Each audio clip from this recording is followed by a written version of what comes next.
اعوذ باللہ من الشیطان الرجیم بسم اللہ الرحمن الرحیم وَإِذْ أَخَذْنَا مِيثَاقَ بَنِي إِسْرَائِيلَ لَا تَعْبُدُونَ إِلَّا اللَّهَ وَبِالْوَالِدَيْنِ إِحْسَانًا وَذِي الْقُرْبَى وَالْيَتَامَى وَالْمَسَاكِينِ وَقُولُوا لِلنَّاسِ حُسْنًا وَأَقِيمُوا الصَّلَاةَ وَآتُوا الزَّكَاةَ ثُمَّ تَوَلَّيْتُمْ إِلَّا قَلِيلًا مِّنكُمْ وَأَنْتُمْ مُعْرِضُونَ وَإِذْ أَخَذْنَا مِيثَاقَكُمْ لَا تَسْفِكُونَ دِمَاءَكُمْ وَلَا تُخْرِجُونَ أَنفُسَكُمْ مِنْ دِيَارِكُمْ ثُمَّ أَقْرَرْتُمْ وَأَنْتُمْ تَشْهَدُونَ إلى آخره. صدق الله العلي العظيم وبلغنا رسوله النبي الكريم ونحن على ذلك لمن الشاهدين والشاكرين والحمد لله رب العالمين. إن الله وملائكته يصلون على النبي یا ایھا الذین آمنوا صلوا علیہ وسلموا تسلیما. اللہم صل وسلم علی سیدنا و مولانا محمد وعلی آل سیدنا و مولانا محمد وبارک وسلم وصلوا علیہ. عزیزم دوستو، محترم مکرم سامعین و سامعات و حاضرین و حاضرات، ناظرین و ناظرات، اخلاق قرآن اور ہم کے حوالے سے ہماری گفتگو کا 5واں پروگرام ہے. آج ہم ان تعلیمات کے حوالے سے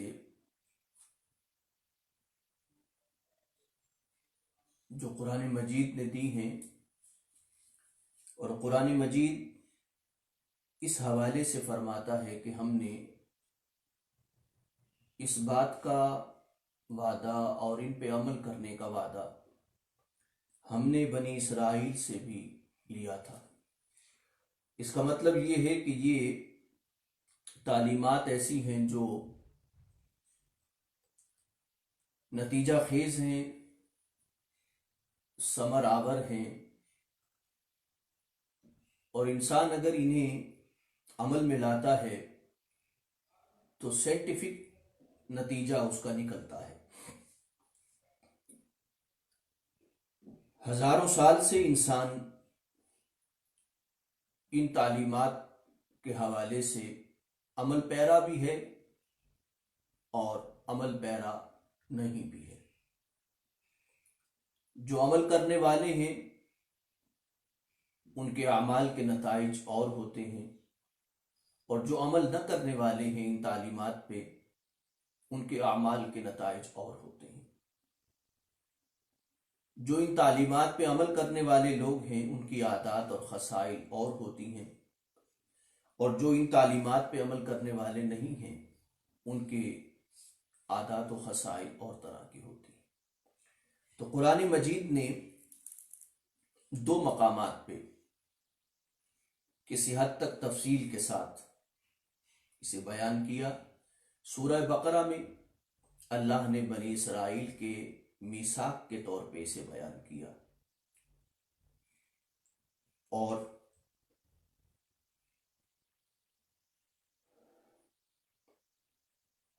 فرمایا اللہ پاک نے کہ ہم نے بنی اسرائیل سے وعدہ لیا اور ان سے فرمایا لا تعبدون الا اللہ، یعنی ان احکامات کا، ان فرامین کا جو انسان کی زندگی میں نتیجہ خیز ہو سکتے ہیں، جو انسان کی اخلاقیات پہ اثر انداز ہوتی ہیں چیزیں. قرآن مجید ان میں سے سب سے پہلی چیز خدا کی عبادت کو گردانتا ہے، اس لیے کہ مشرک کا اخلاق اور طرح کا ہوگا اور خدا کو ماننے والے کا اخلاق اور طرح کا ہوگا. قرآن مجید حضرت یوسف علیہ السلام کے بارے میں فرماتا ہے کہ آپ نے اپنے سامنے بیٹھے ہوئے لوگوں سے پوچھا کہ بہت سے خدا انسان کے لیے اچھے ہیں یا پھر ایک خدا ہے؟ تو یقینی بات ہے کہ بہت سے خداؤں کے احکامات کو ماننا بہت مشکل ہوتا ہے، پر ایک خدا کا ہو کے رہنا انسان کے لیے آسان ہوتا ہے۔ بہت سے خداؤں کو راضی کرنا بہت مشکل ہوتا ہے، مگر ایک خدا کو راضی کرنا اور ایک خدا کی رضا حاصل کرنا اور اس کی خوشنودی کی طلبگار رہنا، یہ آسان ہوتا ہے۔ ایک خدا سے وفاداری نبھانا تو کسی حد تک ممکن ہو سکتا ہے، لیکن بہت سے خداؤں سے وفاداری کو نبھانا ممکن نہیں ہو سکتا۔ تو قرآن مجید نے اس لیے پہلی بات جو انسانی اخلاق پہ بہت زیادہ اثر انداز ہوتی ہے اور انسان کے اخلاق کو بنانے اور بگاڑنے میں بنیادی اینٹ ثابت ہوتی ہے، اسے سب سے پہلے رکھا۔ لا تعبدون الا اللہ، اللہ کی بندگی کے سوا کسی کی بندگی نہیں ہے۔ خدا کی بندگی اور خدا کی عبادت کے سوا کسی کی عبادت نہیں ہے۔ تو یہ پہلا جز، پہلا حصہ ہے تعلیمات کا، اور یہ صرف آج سے نہیں ہے، جب سے انسان آیا ہے اس وقت سے تعلیم کا یہ حصہ انسان کے سامنے رکھا گیا ہے اور انسان سے کہا گیا ہے کہ اللہ کی بندگی کے سوا کسی کی بندگی نہیں۔ یعنی پہلا انسان اس تصور کے ساتھ آیا تھا کہ خدا کی بندگی بس ہے۔ اور دوسرا جز کیا ہے؟ وَبِالْوَالِدَيْنِ إِحْسَانًا، کہ والدین کے ساتھ احسان کا رویہ رکھو۔ یعنی احسان کیا ہوتا ہے؟ ایک تو احسان ہوتا ہے جو ہم کسی پہ جتاتے ہیں، کسی کو بتاتے ہیں کہ ہم نے تمہارے لیے یہ کیا، ہم نے تمہارے لیے یہ کیا، ہم نے تمہارے لیے یہ کیا۔ قرآن کہتا ہے کہ انسان کی یہ جو ہے احسان، یہ وہ والا احسان نہیں ہے، بلکہ قرآن کی ڈیمانڈ یہ ہے، تقاضا یہ ہے والدین کے حوالے سے کہ رویے کو خوبصورت رکھا جائے۔ یعنی انتہائی سنگین حالات میں بھی، کہ جہاں پہ انسان اپنے صبر کے دامن کو چھوڑ دے یا اس کا غصہ بے قابو ہو جائے اور اس کے جذبات کنٹرول میں نہ رہیں، تو قرآن کہتا ہے اس مقام پہ اپنے والدین سے احسان کا رویہ رکھو۔ یعنی کائنات میں اگر کوئی عبادت کے لائق ہے تو خدا ہے، اور اس دھرتی پہ اگر کوئی آپ کے حسن سلوک اور آپ کے خوبصورت رویے کے لائق ہے وہ والدین ہیں۔ یعنی قرآن مجید اس حوالے سے یہ فرماتا ہے کہ رویہ آپ کا ٹھیک ہونا چاہیے۔ آپ دیکھیے حضرت ابوبکر صدیق رضی اللہ تعالی عنہ اپنے والد گرامی جو کہ ابھی تک ایمان نہیں لائے تھے، تو اپنے والد گرامی کو بت خانے چھوڑنے نہیں جاتے تھے، چونکہ انسان کا احسان کا رویہ خدا سے اور خدا کی اطاعت سے نیچے رہتا ہے، لیکن آپ انہیں بت خانے سے لینے کے لیے چلے جاتے تھے، یعنی بت خانے سے واپس لے آتے تھے گھر میں، مگر گھر سے بت خانہ نہیں لے کے جاتے تھے۔ مقصود کہنے کا یہ ہے کہ احسان کا رویہ بھی والدین سے خدا کی اطاعت کی چھتری کے نیچے رہتا ہے۔ یعنی خدا کی اطاعت اور خدا کی بندگی سے یا خدا کے حکم سے اور اللہ کی فرما برداری سے یا رسول اللہ صلی اللہ علیہ وسلم کی فرما برداری سے اوپر نہیں جاتا احسان کا رویہ، کہ احسان کا رویہ اتنا ہو جائے کہ اولاد جو ہے وہ خدا اور رسول کو بھی خاطر میں نہ لائے، اس طرح کا رویہ احسان کی اجازت نہیں ہے۔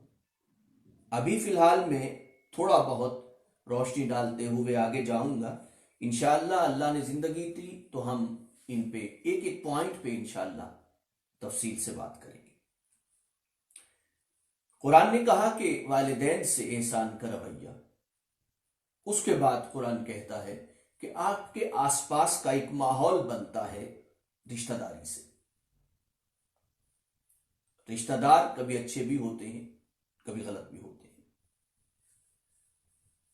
کبھی کیسے ہوتے ہیں، کبھی کیسے ہوتے ہیں، کبھی ان کے رویے کیسے ہوتے ہیں۔ تو قرآن کہتا ہے کہ وذی القربیٰ، جو قربت والے ہیں، آپ کے قریبی رشتہ دار ہیں، ان سے بھی حسن سلوک کی کوشش کریں۔ لیکن یہ ذہن میں رکھیں اس بات کو کہ حسن سلوک کی حد وہی ہے جو میں نے پہلے بیان کی ہے، یعنی خدا کی اطاعت کے نیچے رہتے ہوئے حسن سلوک تو ہے، لیکن یہ نہیں ہے کہ رشتہ دار اگر کوئی غلط بات کہتا ہے تو آپ کہیں جی قرآن کہتا ہے کہ رشتہ داروں سے حسن سلوک سے پیش آؤ، لیکن وہ غلط کام تو کہہ رہا ہے لیکن مجھے تو حسن سلوک کا حکم ہے۔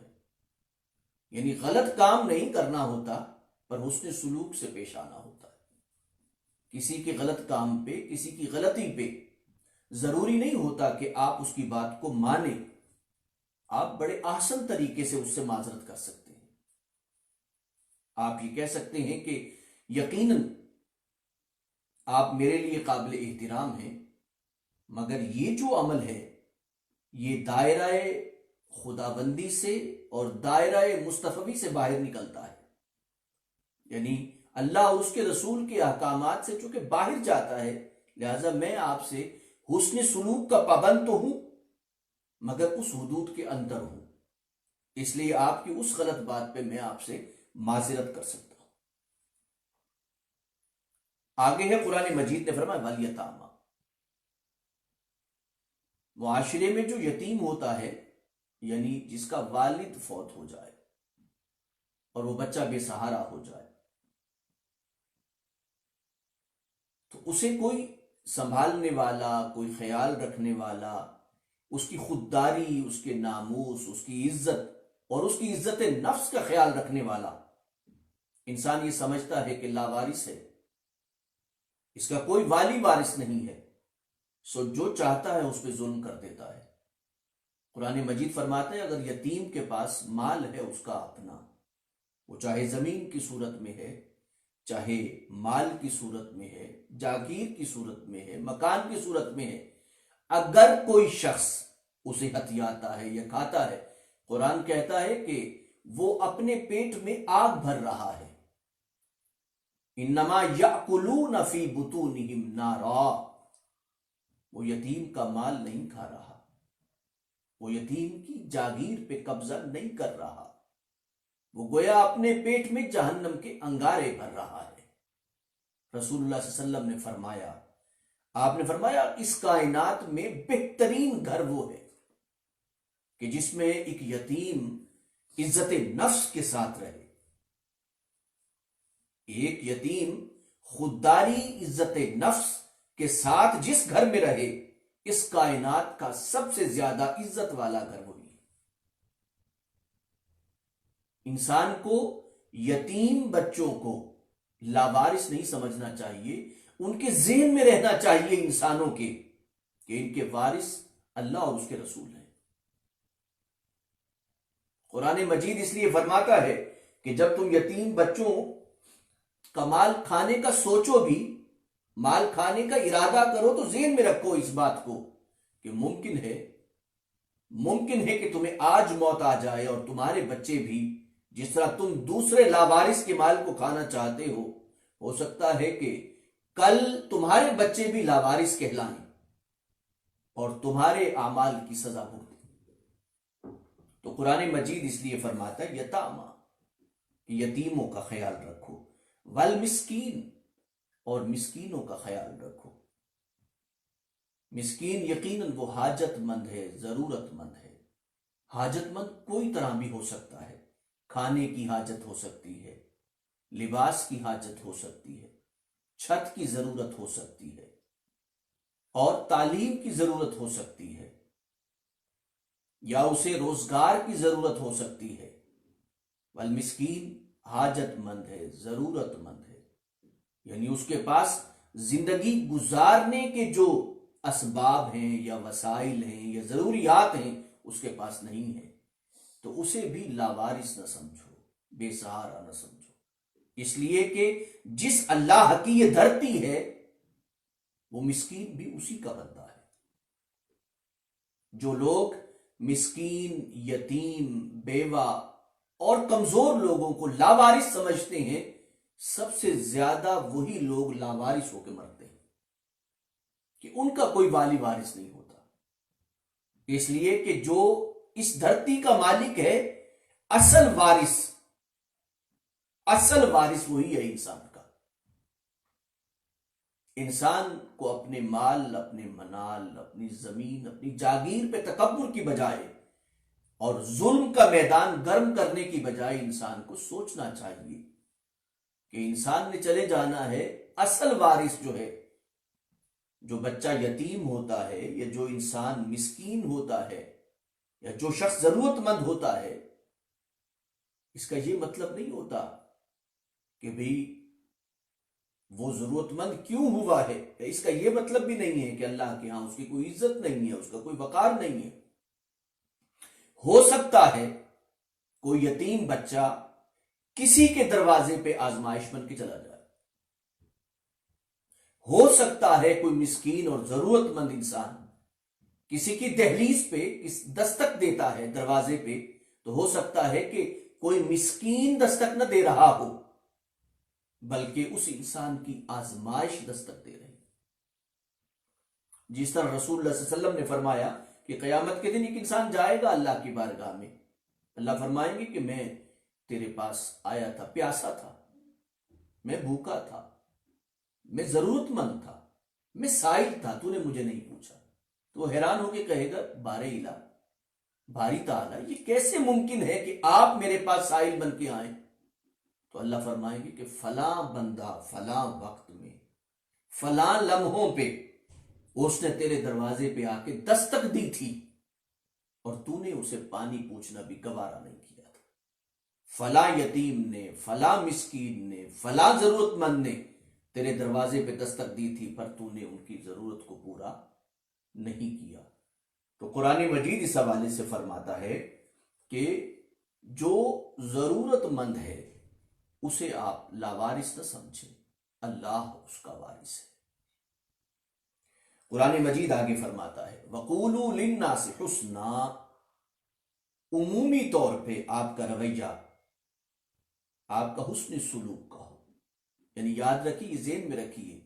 کہ قرآن مجید صرف یہ نہیں بتاتا کہ بھئی آپ باقی معاملات میں کیسے ہیں، وہ یہ بھی چاہتا ہے کہ آپ کا لہجہ اور آپ کا رویہ بھی عزت دینے والا ہو۔ وَقُولُوا لِلنَّاسِ حُسْنًا، لوگوں سے جب آپ بات کریں تو طنز سے نہ کریں، تنقید سے نہ کریں، انہیں بے عزت کرنے کے لیے نہ کریں، یا اپنی زبان سے انہیں اپنے احسانات کا اور اپنے احسانات کے بوجھ تلے دبانے کی کوشش نہ کریں، اپنی زبان سے ان کی خودداری اور عزت نفس کو برباد نہ کریں، آپ اپنی زبان سے ان کی اندر کے ارمان کو برباد نہ کریں، آپ اپنی زبان کی چھریوں سے دوسروں کی عزتوں سے نہ کھیلیں، دوسروں پہ اتہام اور دوسروں پہ بہتان نہ لگائیں، دوسروں پہ الزامات نہ لگائیں۔ وَقُولُوا لِلنَّاسِ حُسْنًا،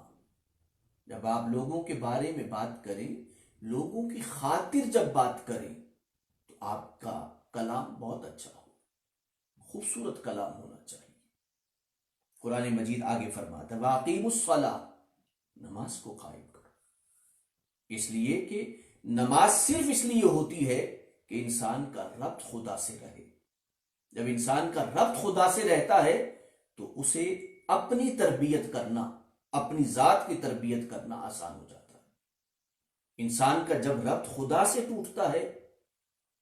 تو اس کا تعلق اپنی ذات سے بھی ٹوٹ جاتا ہے۔ اس کی وجہ یہ ہے کہ خدا آپ کے اندر ہے، خدا کے احساسات آپ کے اندر ہیں، آپ کے دل و جان میں، آپ کی روح میں خدا ہے، خدا کے احساسات ہیں۔ آپ جب نماز سے اپنے رب کا تعلق ختم کر دیتے ہیں تو اس کا مطلب یہ نہیں ہوتا کہ آپ کا رب سے تعلق ختم ہوا ہے، بلکہ ہوتا یہ ہے کہ آپ کا اپنی ذات کے اندر جو اچھائی تھی اس سے بھی ربط ٹوٹ جاتا ہے۔ وَآتُوا الزَّکَاۃَ، اور اگر تمہارا مال اس قابل ہے کہ زکوٰۃ اس میں دی جا سکتی ہے تو زکوٰۃ دو۔ قرآن کہتا ہے کہ یہ ہیں وہ ایسے فرامین، ایسے احکامات جو نتیجہ خیز ہیں۔ قرآن مجید آگے فرماتا ہے کہ ہم نے ان سے اور بھی 2 وعدے لیے، یعنی یہ تو وعدے ہیں بنی اسرائیل سے بھی، اور وہ مزید وعدے ہیں۔ کیا لیا ہم نے؟ ان سے کہا کہ اپنوں کا خون نہ بہاؤ، یعنی اپنے جو ہیں ان کا خون نہ بہاؤ، اور انہیں اپنے گھروں سے نہ نکالو، یعنی تم اپنے آپ کو اپنے گھروں سے نہ نکالو۔ یعنی 2 فرامین علیحدہ انہیں پرومیننٹ کر کے بیان کیا، کیونکہ جب انسان صاحب اقتدار ہو جاتا ہے، صاحب مال ہو جاتا ہے، تو وہ پھر اپنوں کا ہی خون بہانے پہ راضی ہو جاتا ہے، دولت کی بنا پہ، اقتدار کی بنا پہ، مال کی بنا پہ۔ اگرچہ یہ یہودیوں کے بارے میں ہے، لیکن میں سمجھتا ہوں کہ ہم میں سے جو شخص کسی منصب پہ جب پہنچتا ہے تو منصب پہ پہنچنے کے بعد وہ یہ چاہتا ہے کہ میرے منصب تک کوئی اور نہ آئے، میرے عہدے تک کوئی اور نہ آئے، میرے سٹیٹس تک کوئی اور نہ آئے، تو وہ پھر قتل بھی کرتا ہے، باقی سارے کام کرتا ہے، اور وہ یہ کوشش کرتا ہے کہ ان کے گھر ٹوٹیں، گھر برباد ہوں، انہیں گھر سے نکالا جائے، انہیں بے گھر کیا جائے، تاکہ وہ سٹیبل نہ ہو سکے، وہ کسی جوگے بن کے میری آنکھوں میں آنکھیں ڈال کے بات نہ کر سکے۔ یہ وہ احکامات ہیں جو اللہ پاک نے ہزاروں سال پہلے، یعنی سینکڑوں سال پہلے اس اعتبار سے اللہ پاک نے سب کو عطا کی۔ یہ وہ احکامات ہیں جو نتیجہ خیز ہیں، جن کا باہر صورت نتیجہ نکلتا ہے۔ ہم ایک اور مقام پہ جاتے ہیں، اور اس حوالے سے آپ کے سامنے ایک اور مقام رکھتے ہیں جو سورۃ الانعام میں ہے، اور اس حوالے سے ہم آپ کے سامنے عرض کرتے ہیں، اگرچہ ہمارے پاس وقت جو ہے وہ بہت قلیل رہ گیا، ہم اسی کو تھوڑا بہت سم اپ کرتے ہیں۔ اگلی آیات کو انشاءاللہ ہم سحری کی ٹرانسمیشن میں آپ کے سامنے بیان کریں گے، جو سورۃ الانعام کی آیت پاک ہے، اور سورۃ الانعام کی آیت پاک نمبر جو ہے وہ 151 ہے۔ ہم اس کو آپ کے سامنے بیان کریں گے۔ وہ اگرچہ اسی سے تعلق رکھتی ہے، لیکن ہم آپ کے سامنے اس بات کو واضح کر دیں کہ یہ وہ احکامات ہیں جو صدیوں سے ہیں، یعنی یہ نہیں ہے کہ جو آپ کو اور مجھے اب دیے گئے ہیں، اور یہ احکامات دینے والا کوئی انسان نہیں ہے، یہ اللہ پاک کے احکامات ہیں جو نبی کے ذریعے اپنی امتوں تک پہنچے ہیں، اور ہر نبی نے اپنی امت تک انہی احکامات کو اور اسی پیغام کو پہنچایا ہے۔ آپ سوچئے کہ ہزاروں سالوں کی محنتوں کا یہ رزلٹ ہے، نتیجہ ہے، یہ احکامات جو آج ہمارے ہاتھوں میں ہیں۔ آپ سوچئے کہ کیا ہم انہیں اپنے لیے ناقابل عمل سمجھ سکتے ہیں؟ یہ سوچ سکتے ہیں کہ یہ اعمال جو خدا نے دیے ہوں، انبیاء نے پہنچائے ہوں، اور نیکوکاروں نے ان پہ عمل کیا ہو، اور ان کا نتیجہ نکلا ہو، دنیا میں بھی نتیجہ نکلا، اور اس کا نتیجہ آخرت میں بھی نکلے گا، یعنی انسان کی دونوں زندگیوں میں اس کے نتائج موجود ہیں، اور جو نافرمان ہیں، ان پہ عمل نہیں کرتے، ان کے لیے بھی دونوں زندگیوں میں نتائج نکلتے ہیں۔ جو بھی شخص عمل کرتا ہے، پھر وہ شکایت اگر کرتا ہے کہ میں تو ان باتوں پہ عمل کر رہا ہوں، نتیجہ نہیں نکلتا، اس کا مطلب یہ ہے کہ اس کے یقین میں کہیں کمی ہے، ورنہ صدیوں سے انبیاء نے جن احکامات پہ عمل کیا ہے، صدیوں سے صحابہ نے جن احکامات پہ عمل کیا ہے، صدیوں سے صلحاء نے، نیکوکاروں نے جن احکامات پہ عمل کیا ہے، جو احکامات ان کی زندگیوں کو بدل سکتے ہیں، اور جو احکامات پہ یقین رکھتے ہوئے نتائج ان کے عمل سے نکل سکتے ہیں، تو انہی اعمال سے نتائج ہمارے عمل سے بھی نکل سکتے ہیں۔ اس لیے ہمیں پورے یقین کے ساتھ اللہ پاک کے ان احکامات کی جانب قدم بڑھانا چاہیے۔ میں ایک بار پھر جو ہے آپ کے سامنے دہرا دیتا ہوں کہ اللہ پاک نے کیا فرمایا، لا تعبدون الا اللہ، اللہ کی بندگی ہے، بس اللہ کی عبادت ہے، اور والدین کے ساتھ پورے صبر کے ساتھ، حوصلے کے ساتھ، اللہ اور اس کے رسول کے دائرہ اطاعت میں رہتے ہوئے بھرپور خوبصورت رویے کا اللہ فرماتے ہیں کہ حکم ہے، اور احسان کا حکم ہے، خوبصورت رویے کا حکم ہے ذی القربہ رشتہ داروں کے ساتھ، اور خوبصورت احسان کا حکم ہے یتیموں کے ساتھ، اور اچھے رویے کا حکم ہے مسکینوں کے ساتھ، اور زبان کاٹدار نہ ہو، انسان کی عزت نفس کو برباد نہ کرے، بلکہ وقولوا للناس حسنا،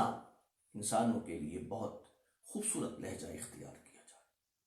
اور اپنے ربط کو خدا سے قائم رکھنے کے لیے اور اپنی ذات سے قائم رکھنے کے لیے نماز کو قائم کرو، اور اپنے مال سے لالچ و حرص و ہوس کو ختم کرنے کے لیے، ظلم اور جبر کو ختم کرنے کے لیے زکوٰۃ دیا کرو، اور قرآن آگے 2 احکامات کہتا ہے کہ اپنوں کے خون نہ بہاؤ اور اپنوں کے گھروں کو اجاڑو۔ یہ وہ 10 احکامات ہیں جو صدیوں سے نتیجہ خیز ہیں۔ آئیے آج کی اس افطاری کے لمحات میں ہم اس بات کا عہد کریں اللہ پاک سے کہ اللہ پاک یہ وہ احکامات ہیں کہ جن پہ انبیاء نے، صحابہ نے، صلحاء نے عمل کیا اور نتیجہ خیز رہے،